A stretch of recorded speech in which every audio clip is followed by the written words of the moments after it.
Assalamualaikum warahmatullahi wabarakatuh. Selamat pagi ibu-ibu dan bapak-bapak sekalian.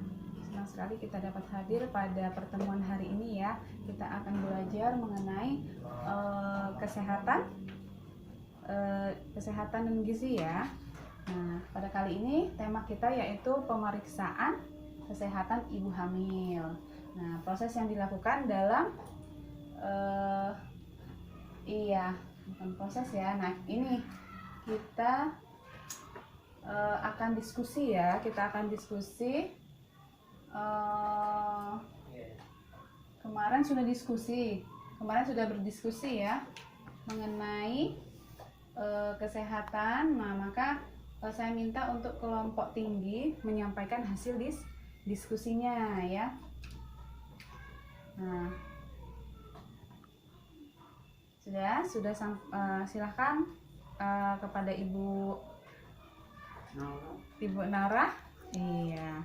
Ya, terima kasih Bu ya atas hasil diskusinya ya, sudah disampaikan. Nah, sekarang kita akan memutar film mengenai pemeriksaan kehamilan ya. Simak baik-baik ya Bapak dan Ibu sekalian. Kita akan memutar film mengenai pemeriksaan kesehatan ibu hamil.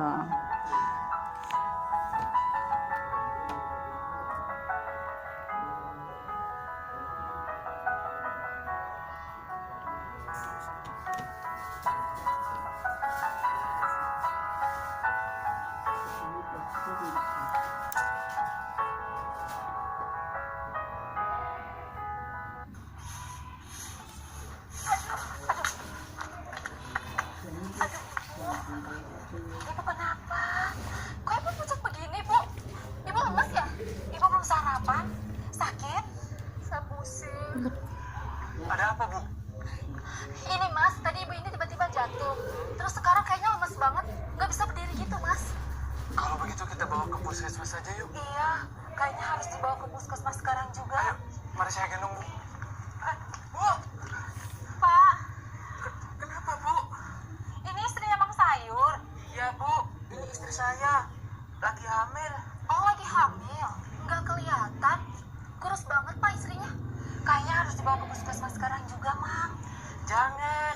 Nanti saya keluar duit lagi. Kita pulang aja yuk, Bu. Tapi, Pak, takut bayinya. Kenapa bayinya, Bu? Pak, Istri Bapak kan lagi hamil. Harusnya dibawa ke puskesmas. Gratis kok, Pak. biar saya dan istri saya antar Bapak ya. Puskesmas dekat kok dari sini. Tapi, gimana dagangan saya? Biar saya nungguin, Mang. Gak apa-apa. Ayo, Bu. Istri hamil gak sehat kayak gitu, malah mau dibawa pulang. Ada-ada aja sih mama.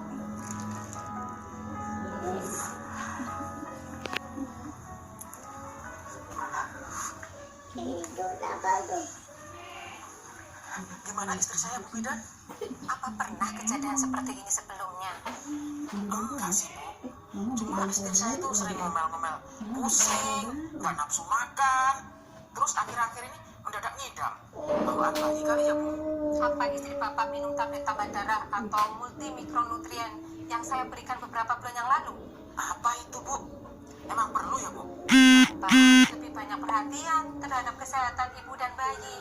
Tadi cek darah, istri Bapak anemia. Aneh apa, Bu? Pantesan istrinya si Bapak lemas. Darah merah pada istri Bapak banyak berkurang. Dia tidak punya tenaga, membahayakan pula bagi si janin. Ya, saya mana ngerti, Bu. Itu kan urusan perempuan. Pak, Bapak harusnya belajar lebih mengerti tentang urusan ibu dan anak. Karena kalau bukan suami, siapa lagi, Pak? Caranya gampang kok, Pak. Hanya perlu rajin ketemu dengan bidan. Contohnya suami saya yang ganteng ini, dia rajin ketemu sama bidan. Emangnya harus berapa kali periksa sama Bu Bidan? 4 kali selama hamil. Tetapi Bapak juga harus menjaga makan makanan yang bergizi untuk istri Bapak. Iya, istri sama anak Bapak itu kurang pulang. Betul. Dan jangan kelewatan minum tablet tambah darahnya. Paling tidak 90 tablet. 1 setiap harinya selama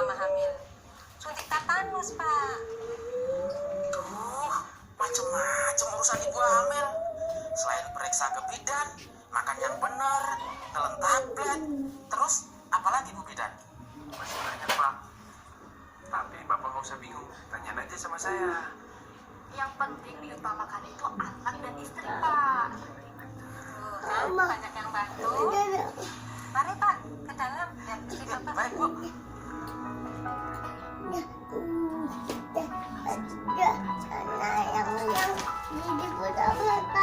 Sampai ketemu besok ya, Pak. Waalaikumsalam.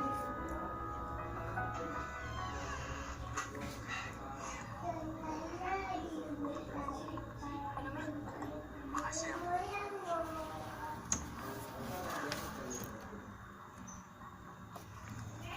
Tadi pagi jadi ke bidan. Ya pasti jadi dong ya. Oh iya, ayah tahu nggak bidan tadi bilang apa? Katanya ibu rajin ke puskesmasnya. Paling ngobrolin sana sini kan. Iya sih. Tadi ibu itu ngobrolin waktu kita pacaran dulu ya. Pacaran. Kok jadi ke situ-situ sih ngobrolnya? Iya, ngobrolin penting kok ya. Gimana, Bu? Iya, ingat dulu ayah nungguin ibu umur 21 tahun. Tapi ayah nikahin ibunya baru tahun lalu. Iya sih, tapi untungnya kita punya rezeki. Jadi ayah itu nggak perlu nungguin ibu umur 35 tahun ya. Memangnya kenapa, Bu? Dia tuh tadi cerita 4 terlalu, 3 terlambat ya. Maksudnya, Bu? Resiko kelahiran. Risiko kelahiran. Ya, jadi maksudnya melahirkan terlalu muda di bawah umur 20 tahun, melahirkan terlalu tua di atas umur 35 tahun, mempunyai anak terlalu sering, atau terlalu dekat antara jarak anak yang lahir. Kalau terlalu dini atau terlambat itu bisa membahayakan jiwa ibu dan juga bayinya. Bu, tenang aja. Ayah gak minta banyak. Bu aja udah cukup kok. Yang penting anak ayah cerdas, sehat, dan soleh. Si ayah, kayak pesen makanan aja sih. Oh iya, 3 terlambat itu apa ya? Nah, itu juga ada hubungannya dengan melahirkan. Yang pertama, telat mengetahui adanya masalah. Yang kedua, telat tiba di fasilitas kesehatan. Yang ketiga ini telat ditolong bidan ataupun dokter. Ibu nggak usah khawatir. Ayah seorang suami yang siaga, siap antar dan jaga. Benar ya, ayah harus terus jagain ibu dan bayinya. Atur aja sama bidan. Yang penting ibu melahirkan di puskesmas. Oh iya, udah ditanyain bayi ini kapan lahir? Ya udah dong ya.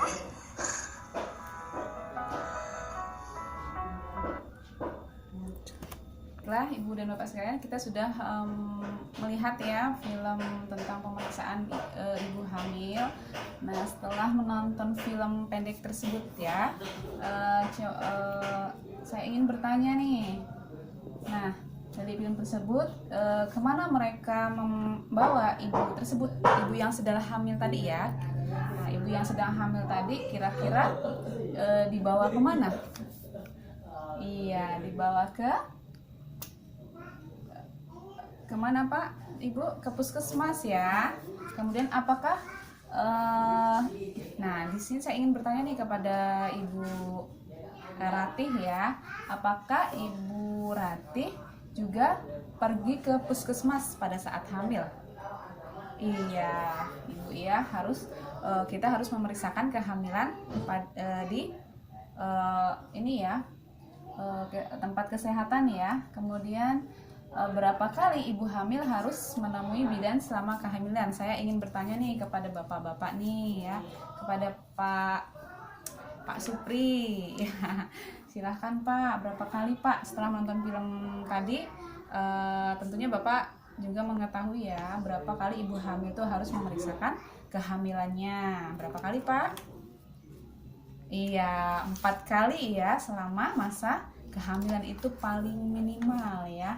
Minimal 4 kali. Nah, kemudian layanan apa saja yang diterima oleh ibu hamil di puskesmas? Layanan apa saja? Di puskesmas ibu hamil mendapat pemeriksaan. Misalnya apa saja Pak? Iya betul, mengukur tinggi badan, kemudian penimbangan berat badan, pengukuran tekanan darah, kemudian apa lagi? Pengukuran lingkar rahim ya, tinggi rahim, kemudian suntik TT juga, diberikan tablet penambah darah seperti itu ya. Kemudian penentuan letak janin ya. Nah, kita dapat juga ya melihat buku pintarnya ya di halaman 5, 6 ini ya, kita bisa baca-baca atau belajar belajar mengenai pemeriksaan kehamilan di buku pintar. Nah, sekarang saya ingin menunjukkan flip chart 1.4 kapan pemeriksaan kehamilan pada ibu hamil ya. Boleh dekatkan ininya, gambarnya. Iya, kapan periksa kehamilan? Periksa kehamilan minimal 4 kali atau lebih sering itu lebih baik. Kapan? Yaitu 1 kali pada usia kandungan sebelum 3 bulan ya. Kemudian 1 kali pada usia kandungan 4 sampai 6 bulan dan 2 kali pada usia kandungan 7 sampai 9 bulan. Nah, ini ya, lebih sering lebih baik. Di film tadi ya Ibu dan Bapak sekalian ya, kita harus memesan setiap bulannya itu bisa ke posyandu juga ya. Nah, ini akan saya ingatkan lagi ya, resiko tinggi bagi ibu hamil dan melahirkan. Nah, kita harus menghindari 4 terlalu dan 3 terlambat, yaitu 4 terlalunya apa saja Bapak dan Ibu sekalian? 4 terlalu muda, 1 terlalu muda yaitu usianya di bawah 20 tahun. Kemudian terlalu tua ya, jangan sampai terlalu tua ya, usianya di atas 35 tahun. Kemudian jaraknya terlalu dekat atau terlalu banyak anak ya, itu sebisa mungkin kita menghindarinya. Kemudian 3 terlambat, apa saja itu 3 terlambat? Yaitu terlambat mengetahui adanya masalah ya, kemudian terlambat tiba di fasilitas kesehatan, kemudian yang ketiga terlambat ditolong tenaga kesehatan yaitu dokter atau bidan. Nah, sampai di sini kira-kira Bapak dan Ibu sekalian sudah paham ya apa yang saya sampaikan ya. Kira-kira ada yang ingin ditanyakan Bapak dan Ibu sekalian? Iya, sudah cukup jelas ya. Nah, untuk selanjutnya kita akan bahas di pertemuan yang akan datang ya. Mungkin cukup sekian apa yang dapat saya sampaikan. Kita akan bertemu di pertemuan berikutnya ya. Saya akhiri, wassalamualaikum warahmatullahi wabarakatuh.